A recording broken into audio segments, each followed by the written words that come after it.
CWC సభ్యులు రఘువీరాజు గారు ఇచ్చేశారు. మరొక సిడబ్ల్యూసీ సభ్యులు జయరాజు గారు ఇచ్చేశారు.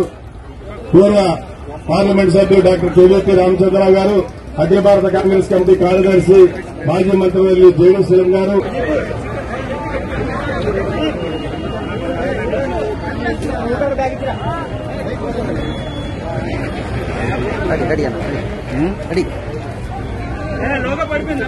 రాహుల్ గాంధీ గారి భారత్ జోడో న్యాయ యాత్ర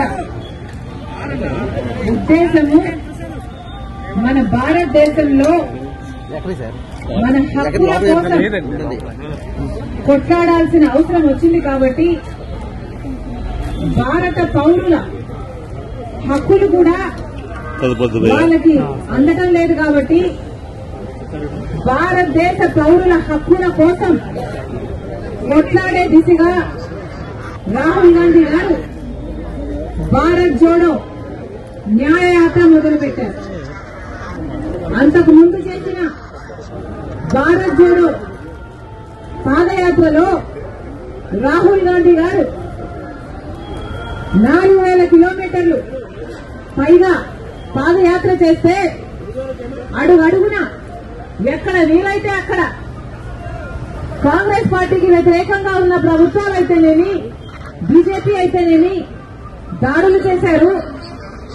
కొట్టడం కూడా, కట్టలతో కొట్టడం కూడా చేశారు. అనేక రకాలుగా హింసించడం జరిగింది. నిన్న అస్సాంలో రాహుల్ గాంధీ గారు స్వయంగా భారత్ జోడో గుండాలు